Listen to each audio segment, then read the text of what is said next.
I, Heather, 34 years old, sat in the pre-op area with tears streaming down my face. The hospital gown felt thin as ice as I clutched my phone, begging my father to watch my 8-month-old twin girls, Madison and Lily, during my emergency gallbladder surgery. "You're always such a problem, Heather. We have plans. Figure it out yourself for once," my father's cold voice replied before hanging up. For years, I'd been the family helper, the problem solver, despite being treated as an inconvenience by the very people who expected everything while giving nothing in return. They never imagined I'd finally stop being their safety net. Now they're drowning in problems only I used to solve. Before I continue my story, drop a comment letting me know where you're watching from. If this sounds familiar to your own family situation, hit that like button and subscribe to join our community of people learning to establish healthy boundaries. Now, let me tell you how I learned that family isn't who you're related to, but who treats you like they care whether you live or die. The pattern started early in my childhood. My parents, Gerald and Patricia, consistently prioritized their convenience over my needs. I can't remember a time when I felt like I mattered to them as much as their social engagements, hobbies, or work commitments. I was the kid forgotten at school events, sitting alone, waiting hours after band concerts ended, while other parents hugged their children with proud smiles. My academic achievements rarely warranted their attendance.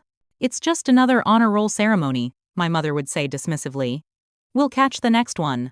But they never did. The emotional distance was perhaps the most painful aspect. While other kids received comfort for skinned knees or broken hearts, I learned to bandage my own wounds, both physical and emotional. By the time I was 10, I'd become the family mediator, stepping between my parents during their frequent arguments, saying whatever I needed to restore peace. "Heather has such an old soul," relatives would comment, as if my premature maturity was a gift, rather than a burden placed on me far too young. My younger brother Jason experienced a completely different childhood in the same house. As the golden child, he received the attention, support, and love I craved. His sporting events warranted family vacations. His needs became family priorities. While I don't blame Jason for this discrepancy, the contrast was stark and painful. "Your brother needs more support," my mother explained once when I questioned the difference. "You're so independent and capable. You've always been able to take care of yourself." This dynamic didn't improve. With adulthood, it intensified. As a working professional, I still received regular calls for financial assistance when my parents overspent or faced unexpected bills. My weekends were filled with requests to help with household maintenance they could easily afford to hire help for. But why pay someone when Heather can do it for free? Meanwhile, emotional support flowed in one direction only. During my parents' minor crises, I was expected to drop everything to provide comfort. When I faced genuine hardship, their response was usually some variation of, "This too shall pass," or, "You'll figure it out." Everything changed when I met Derek.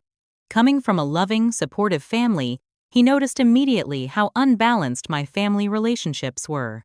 "They're treating you like an employee, not a daughter," he observed after witnessing my third consecutive weekend spent fixing my parents' computer, mowing their lawn, and organizing their tax documents, all while they lounged on the deck drinking iced tea. After our wedding, the expectations continued. My parents declined to contribute to our modest ceremony but complained about the catering and venue. Derek's parents, by contrast, not only helped financially but spent hours addressing envelopes and assembling favors. The first major crack in my familial foundation occurred during my difficult twin pregnancy. At 28 weeks, I was hospitalized with preeclampsia. Derek stayed by my side, sleeping in an uncomfortable hospital chair while working remotely during the day. My parents visited once, for exactly 30 minutes. "Hospitals are so depressing," my mother complained as she checked her watch repeatedly. "Plus, we have bridge club tonight." When my blood pressure spiked dangerously after their visit, my doctor banned all stressful interactions. Derek reluctantly told my parents not to return until after the babies were born.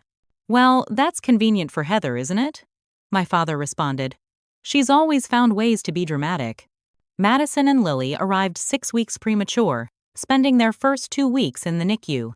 Derek's parents immediately rearranged their lives, renting an apartment near the hospital to help us through those terrifying early days. My parents sent a generic "congratulations on your new baby" card, singular, not acknowledging that I'd had twins, and called once to ask when we'd bring the babies to visit them, as though we were keeping their grandchildren from them deliberately. Once we brought the twins home, the true challenge began. Derek had 2 weeks of paternity leave before returning to his demanding job as a software developer. I was recovering from a cesarean delivery, while caring for 2 premature infants who needed feeding every 2 hours. "Mom, could you possibly come stay for a few days to help?" I asked during one particularly difficult morning when both babies were screaming and I hadn't slept more than 90 consecutive minutes in days. "Oh, honey, we've got the garden club competition this weekend. Then next week is our anniversary trip. Maybe in a few weeks? You'll get the hang of it." This pattern continued as the twins grew. Every request for help met with an excuse. Meanwhile, the expectations for my assistance with their needs never diminished. My father still called expecting me to drive 30 minutes to reset their router or change light bulbs in their high ceilings. Family helps family.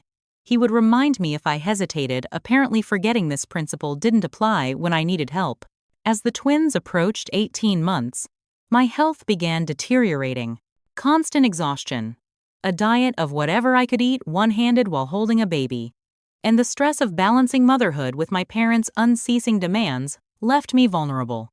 I ignored the intermittent pain in my abdomen, attributing it to stress or perhaps lingering issues from my difficult delivery. I couldn't ignore it forever, though. The pain was building toward a crisis that would finally force me to confront the true nature of my family relationships. The attack hit on a Tuesday afternoon. Derek was on a business trip to Europe, unreachable during an important presentation to international clients. I was alone with Madison and Lily when the pain struck with such ferocity that I collapsed onto the kitchen floor. It felt like someone had thrust a hot poker into my abdomen and was twisting it mercilessly. Sweat poured down my face as nausea overwhelmed me. The twins, not understanding what was happening, began crying in their high chairs, reaching their little arms toward me as I curled into a fetal position. Somehow, through waves of excruciating pain, I managed to reach my phone and dial 911. The dispatcher's calm voice became my lifeline. "Ma'am, help is on the way. Stay on the line with me." "Are you alone?" "My babies!" I gasped. "Twin toddlers. My husband's out of the country. Is there anyone who can come immediately to help with your children? Family nearby?" "My parents," I whispered. Though even in my agony, I felt a twinge of doubt. The dispatcher helped me call my parents while we waited for the ambulance. My mother answered on the 4th ring. "Heather? I'm heading out the door for my hair appointment." "Mom," I choked out between waves of pain. "Emergency. Ambulance coming. Need help with the twins." There was a pause, then a sigh. "Today? Really? Your father and I have plans tonight. The Hendersons invited us to their wine tasting event. We've had these tickets for months." I couldn't believe what I was hearing. "Mom, I think my appendix burst or something. I can't stand up." The girls are strapped in their high chairs, screaming. "Please, can't one of your friends help? What about that woman from your mommy group?" "Sandra?" "Samantha," I corrected automatically. "She's out of town visiting her mother." Another sigh. "Let me talk to your father." I heard muffled conversation before my father came on the line. "Heather, what's this about an ambulance? Don't you think you're overreacting?" "Probably just indigestion." The paramedics arrived then, immediately administering pain medication and loading me onto a stretcher. One kind-faced EMT managed to free the twins from their high chairs and brought them to me so I could reassure them through my haze of pain. "Sir, ma'am," the paramedic said, taking the phone. "Your daughter needs emergency medical attention. We need someone to come care for her children. We can't transport minors in the ambulance unless they're the patients." I heard my father's dismissive voice even without the speaker activated. "We have an important engagement. Heather's always been dramatic. Just call one of her friends." The paramedic's expression hardened. "Sir, your daughter appears to be having a serious gallbladder attack. She needs surgery. These children need supervision." "You're always such a problem, Heather," my father said, apparently having taken the phone back. "We have plans. Figure it out yourself for once." The call ended. I lay there, tears streaming down my face, not from the physical pain but from the devastating confirmation of what I'd always suspected but never fully accepted. My parents didn't care about me. The paramedic squeezed my hand. "I'm so sorry. Is there anyone else we can call?" I ran through my mental contact list, increasingly desperate. Derek was unreachable. His parents lived 3 states away. Most of my close friends either lived too far away or had their own young children to care for. At the hospital, a nurse named Vanessa overheard my predicament while taking my vitals. "I had a similar situation last year," she confided. "The hospital social worker can help find emergency childcare." The social worker, a compassionate woman named Brenda, made several calls. As I was being prepped for surgery, she entered my room with news. "A neighbor answered your emergency contact form from daycare. Rachel Williams? She's on her way to collect the girls." Rachel was a kind woman from down the street who occasionally waved to me during neighborhood walks. We weren't close friends, but she had grandchildren close to my girl's age and had once mentioned she was a retired elementary school teacher. "She said she'd be happy to help," Brenda assured me. "She'll bring them to visit tomorrow after your surgery." The surgeon confirmed I needed an emergency cholecystectomy gallbladder removal. As they wheeled me toward the operating room, I felt oddly disconnected from myself. The physical pain was managed by medication, but the emotional wound inflicted by my parents' callous rejection throbbed with each heartbeat. A stranger had stepped up to care for my children while my own parents prioritized a wine tasting. The truth I'd been avoiding for decades could no longer be denied. The anesthesiologist placed a mask over my face.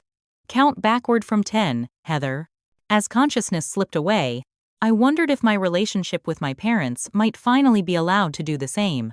I awoke from anesthesia to find Rachel sitting beside my hospital bed, knitting quietly while my twins napped in a double stroller beside her. "There she is." Rachel smiled warmly.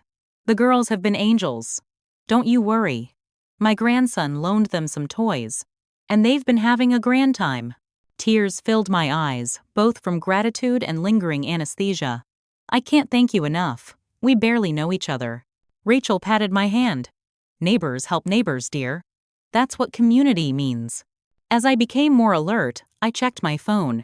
There was a single text message from my mother. "Hope everything went well. No questions about the twins. No offers to help during my recovery. No indication they plan to visit." Rachel, by contrast, not only cared for Madison and Lily during my 3-day hospital stay, but arranged for home-cooked meals to be delivered to my house for 2 weeks following my release. She organized a schedule with other neighborhood mothers I'd only casually interacted with at the community playground. These near strangers rallied around me with more compassion than my own family had ever shown. Derek managed to cut his business trip short, arriving home the day after I was discharged from the hospital. His fury upon learning how my parents had responded was unlike anything I'd seen from my usually calm husband. "That's it," he declared after hearing the full story. "I've respected your relationship with them for years, but this crosses every line. They left their daughter potentially dying and their grandchildren stranded." That night, once the twins were asleep, I broke down completely. Years of suppressed pain flooded out as Derek held me. "I keep making excuses for them," I sobbed, "telling myself they love me in their way, that I'm overreacting or expecting too much. But who leaves their daughter alone during emergency surgery? Who abandons their grandchildren? People who don't deserve you?" Derek answered simply. The next day, Derek suggested family therapy. Not just for them, but for you. To process this lifetime of neglect. I agreed, though without much hope for my parents' participation. As predicted, when I called to invite them to join me in therapy, their response was defensive and dismissive. "We didn't do anything wrong," my father insisted. "You always blow things out of proportion, Heather. We had prior commitments."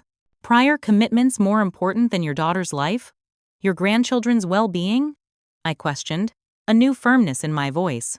"Don't be melodramatic. You obviously survived just fine."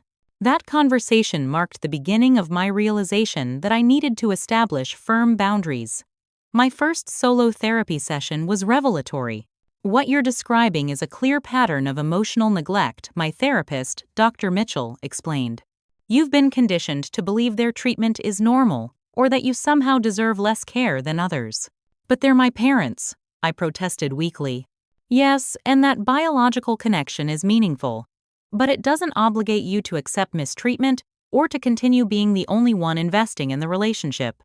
Over the next few sessions, we developed a concrete plan for changing the dynamic. I would no longer drop everything to solve my parents' problems. I would no longer accept last-minute requests for help without consideration for my own family's needs. I would respond to emotional manipulation with calm boundary reinforcement. The plan made logical sense, but implementing it terrified me. Years of conditioning had left me with an almost physical anxiety at the thought of saying no to my parents. What if they disowned me? What if they turned the extended family against me? What if I was truly as selfish and ungrateful as they sometimes implied? Dr. Mitchell helped me recognize these fears as symptoms of the unhealthy dynamic, rather than legitimate concerns. You're not cutting them off, she reminded me. You're inviting them into a healthier relationship. Their response will tell you a lot about whether they value you as a person or merely as a resource. The opportunity to test this new approach came sooner than expected. Just 10 days after my surgery, while I was still moving carefully and taking pain medication, my father called about their broken water heater. "We need you to come look at it," he stated. Not asked. "Your mother's had to take cold showers for 2 days." I'd rehearsed this moment with Dr. Mitchell. Taking a deep breath, I replied, "I'm sorry to hear that. I'm still recovering from surgery and can't help with that right now. I can text you the number of the plumber we used last year." The silence that followed felt endless. "You can't be serious," he finally said. "It's just a quick drive over. You always fix these things for us." "Not this time, Dad. I physically can't do it. I'm following doctor's orders to rest." "This is ridiculous. We're your parents. After all we've done for you." I interrupted gently but firmly. "I need to go now. The twins are waking up from their nap. I'll text you that plumber's number." I ended the call and immediately began shaking. Derek found me sitting on the edge of our bed, hyperventilating. "You did it," he said proudly, sitting beside me. "You set a boundary." "It feels awful," I admitted. "I feel so guilty." "That's how they've trained you to feel. It will get easier." An hour later, my brother Jason called. "What's this about you refusing to help Mom and Dad?" he demanded. "They said you were being incredibly selfish." I explained about my surgery and recovery restrictions. "Well, you could have at least gone over to look at the water heater," he argued. "They rely on you for this stuff." "Jason, I had major surgery 10 days ago. I can barely pick up my own children.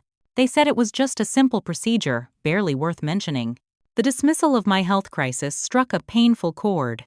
They said that because they didn't bother to learn anything about it, they refused to watch the twins during my emergency surgery. "I could have died, Jason." "I'm sure they had a good reason," he defended automatically. "They had wine tasting tickets." The silence told me he was struggling to justify this, even to himself. "Look," I said finally, "I'm prioritizing my health and my children now. I hope you can understand that." "Whatever," he muttered before hanging up. The final test of my new boundaries came 3 days later when my parents showed up unannounced at my door. Derek answered while I was resting.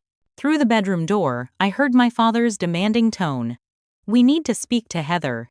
This nonsense has gone on long enough." Derek's calm reply carried clearly. "Heather is resting, as her doctor ordered. If you'd like to visit, you'll need to call first and arrange a time that works for everyone." "We don't need permission to see our own daughter," my mother protested. "Actually, you do need permission to enter someone else's home," Derek countered. "Especially when that person is recovering from surgery you showed no concern about." Their voices escalated until I heard my father's parting shot. "Tell Heather she's being incredibly ungrateful after everything we've done for her. She'll regret this attitude." The front door closed firmly, and Derek returned to our bedroom, his face tight, with controlled anger. "I'm proud of you," he said, sitting beside me. "And I'm proud of us for protecting our family's well-being." Though stress and doubt plagued me that night, I also felt something new emerging, a sense of freedom and self-respect I'd never experienced in relation to my parents. For the first time, I was valuing my needs equally to theirs. And though the guilt was real, so was the sense of rightness in my decision. The next month brought a series of tests to my newly established boundaries. True to form, my parents didn't accept the change in our dynamic without resistance. 2 weeks after the water heater incident, my father called about their car. "The Toyota won't start," he announced without preamble.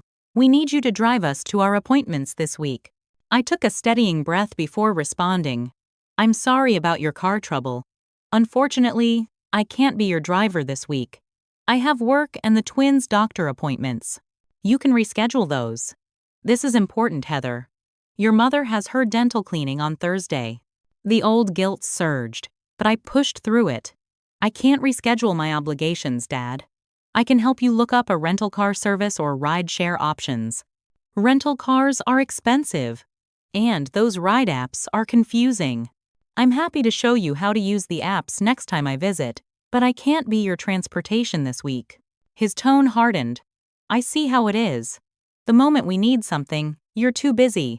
After all the times we've been there for you." The irony might have been comical if it weren't so painful. "Dad, when were you there for me when I needed you? You wouldn't even watch your grandchildren during my emergency surgery. That again? You're never going to let that go, are you? We had plans. And I have plans now. I need to go, my break is ending." I ended the call and immediately texted Dr. Mitchell to move our next session earlier. This new assertiveness still felt foreign and frightening, but also necessary. A week later, my father experienced chest pains and was briefly hospitalized for observation. My mother called, clearly expecting me to drop everything. "He's asking for you," she said. Though I doubted this was true. "You need to take time off work and help me manage this." I set a compassionate but firm boundary. "I'll visit him in the hospital this evening with the twins. I can stay for about an hour, but I can't take time off right now. My team is understaffed and I've already missed work for my surgery. Your job is more important than your father? Is that what you're saying? My job, my children, my health, and my father are all important. Mom. I'm balancing multiple responsibilities." She hung up without responding. That evening, I brought the twins to the hospital as promised. My father seemed genuinely surprised to see us, confirming my suspicion that he hadn't actually asked for me. The visit was brief and somewhat awkward. My parents cooed at the twins but directed barely a word to me. When Madison became fussy, I used it as a natural opportunity to leave. "We'll see you tomorrow if you're still here, Dad," I said, gathering our things. "Don't bother if it's too much trouble," he replied sourly. I paused at the door. "It's not trouble. It's a choice I'm making to visit my father while also honoring my other commitments. There's a difference." His puzzled expression suggested this distinction had never occurred to him. The tests continued. My mother's computer crashed and apparently threatened her part-time virtual assistant job. My parents' house developed a leak in the guest bathroom. Their neighbor complained about their unmowed lawn. Each issue arrived with the unspoken expectation that I would solve it. Each time, I offered reasonable assistance phone numbers for reputable services, advice they could follow themselves, or specific, limited help that didn't disrupt my own family's needs. And each time, they reacted with disbelief, anger, or emotional manipulation. I never thought my own daughter would abandon me in my time of need. My mother lamented when I declined to spend my entire Saturday cleaning their gutters. We wouldn't charge our own son for help. My father complained when I suggested they hire a local teenager to mow their lawn. As my parents adjusted to my unavailability, other consequences emerged. They began facing financial pressures without my regular contributions and free labor. Their house, which I'd maintained for years, started showing signs of neglect. Their social circle narrowed as they alienated friends with the same demanding attitude they'd always directed toward me. Meanwhile, my brother Jason faced a crisis of his own when his company downsized, eliminating his position. He called me uncharacteristically subdued. "Mom and Dad aren't helping at all," he confessed. "They said I should have saved more money, that they can't afford to help me with rent while I job hunt." The golden child was experiencing his first taste of our parents' conditional support. Part of me, a small, hurt part, felt vindicated. But mostly, I felt sad for him. "It's hard when they disappoint you," I said gently.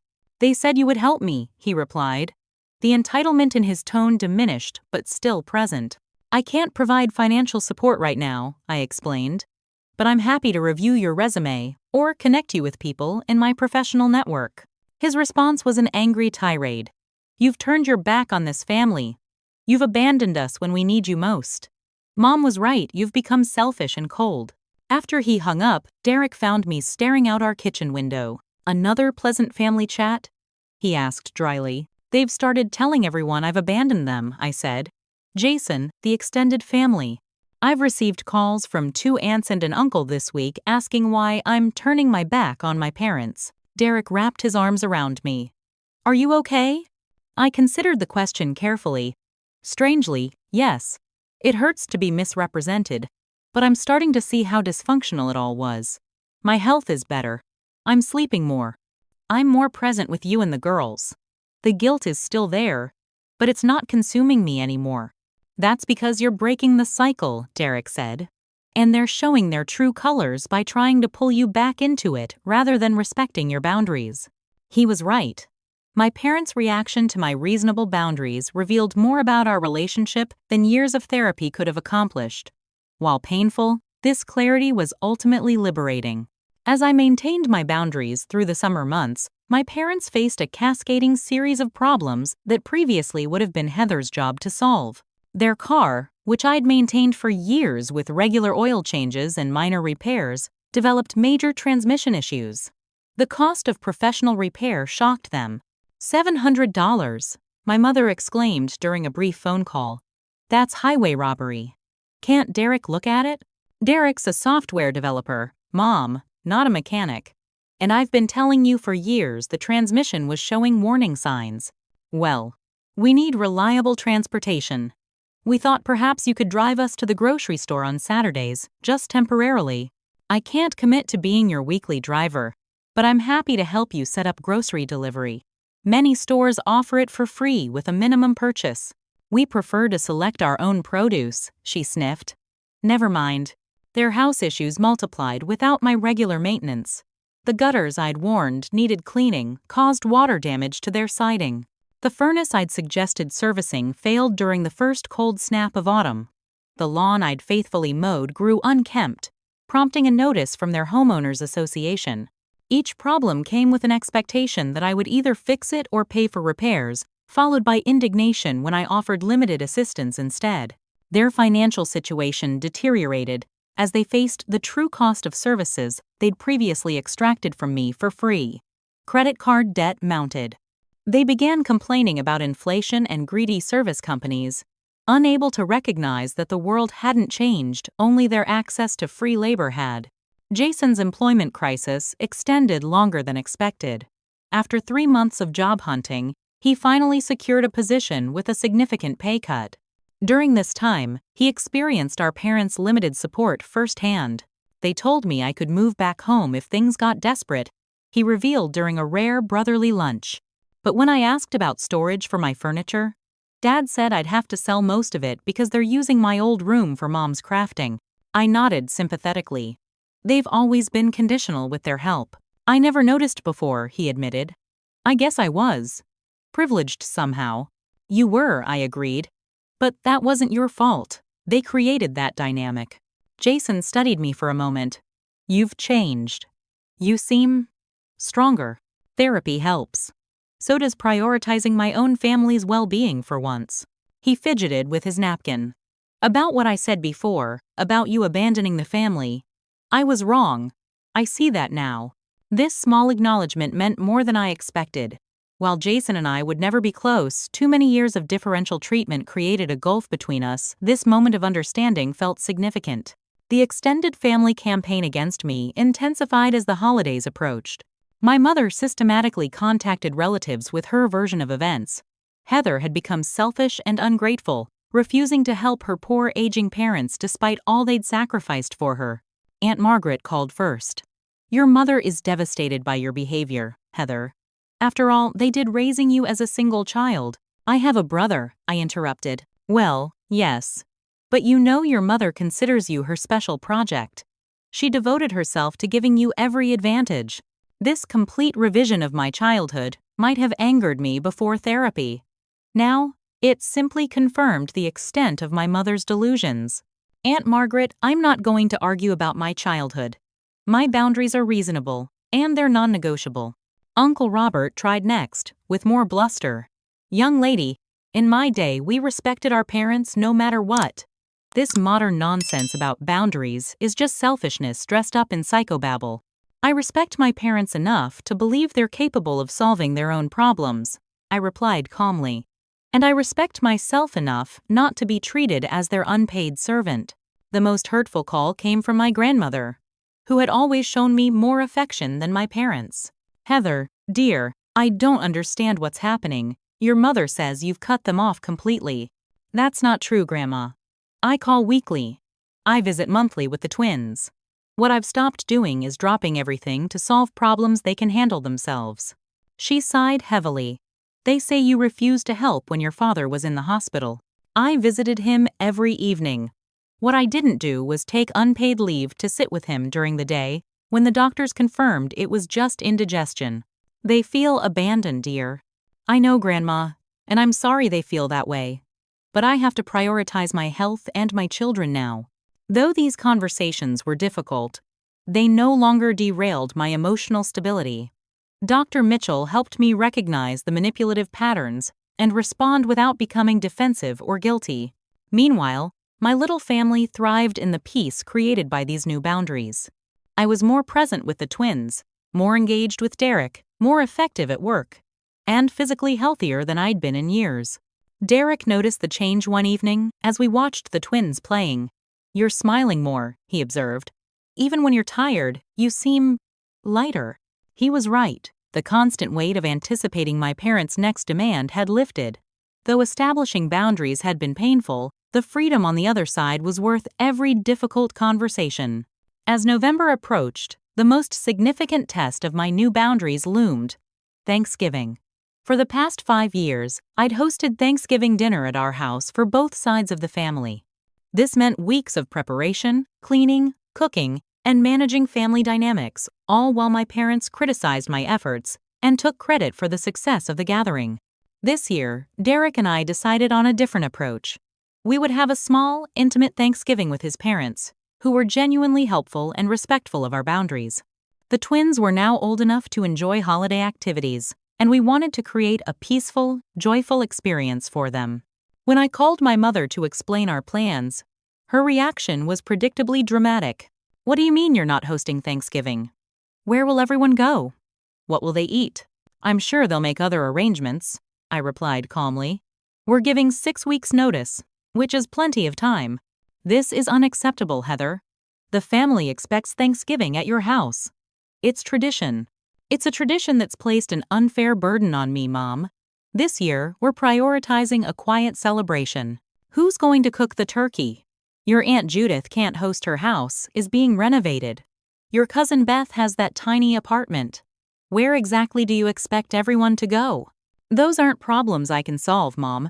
Other families manage to rotate holiday hosting or find alternatives. My father got on the extension. This is the final straw, Heather. First, you abandon us when we need help with basic maintenance. Then you neglect your father during his health scare. And now you're ruining the family Thanksgiving. I don't recognize you anymore. I'm the same person, Dad. I'm just no longer accepting one-sided responsibilities. After they hung up, the extended family mobilization began immediately.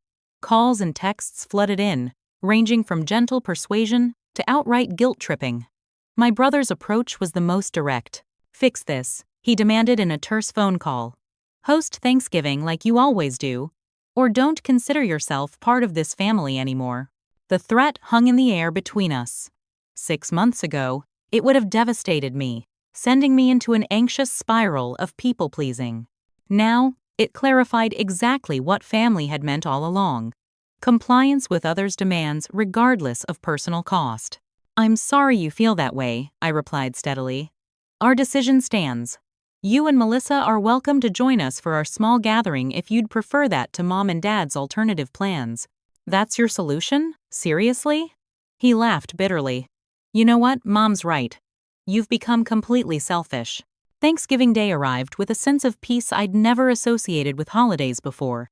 Derek's parents brought side dishes and actively helped with preparation and cleanup. The focus remained on gratitude and enjoying our time together rather than performing perfection for judgmental relatives. The twins delighted in the attention from their loving grandparents, who read them stories and helped them create handprint turkeys. Derek and I actually sat down and ate while our food was still hot, a holiday miracle. Mid-afternoon, my phone rang. It was my mother. Everything is ruined, she declared without greeting. Your father tried to carve the turkey and cut himself. The stuffing burned because no one reminded me to check the oven. Your Aunt Judith is complaining about the lumps in the gravy. And your brother's girlfriend is a vegetarian, did you know that? There's nothing for her to eat, except rolls. Part of me wanted to laugh at the chaos that ensued when they actually had to manage their own holiday. Another part felt a twinge of reflexive guilt. But mostly, I felt liberated from responsibility for their happiness. I'm sorry things aren't going smoothly, I said sincerely. Holiday cooking is challenging. Well, don't you have any suggestions? You always handle these things. You might order some vegetarian takeout for Melissa. Most Chinese restaurants are open today. She made an indignant sound. Takeout on Thanksgiving? That's your solution? It's a practical one. I need to go now, we're about to have dessert. As Christmas approached, I sent my parents a card with recent photos of the twins. I included a note inviting them to join us for a Christmas Eve lunch, with clear parameters, 2 to 4 p.m. No gift expectations beyond the small presents we'd already mailed. Ease and respectful behavior toward all family members. Their response arrived by text. We don't accept conditional invitations. If you want to see us for Christmas, it will be on normal family terms or not at all. I showed the message to Derek, who shook his head sadly. They still don't get it, do they? No, I agreed. They don't understand that respect isn't a condition, it's a prerequisite for healthy relationships. When Christmas cards arrived from extended family, several pointedly excluded us or contained passive-aggressive notes about remembering the importance of family during the holidays. One aunt, who usually sent generous gifts to the twins, sent nothing, her silence making her allegiance clear. Despite these painful exclusions, Christmas brought a revelation. Without the drama and expectations of my birth family, I found myself truly enjoying motherhood in a way I never had before. The twins' excitement over simple traditions, baking cookies, hanging ornaments, singing carols, filled me with a joy previously overshadowed by family tension. You know what I just realized? I told Derek as we watched the twins examining their stockings on Christmas morning. I've been so consumed with my parents' demands that I haven't fully experienced being a mom. I've been going through the motions while constantly anxious about the next crisis they'd create. Derek nodded thoughtfully.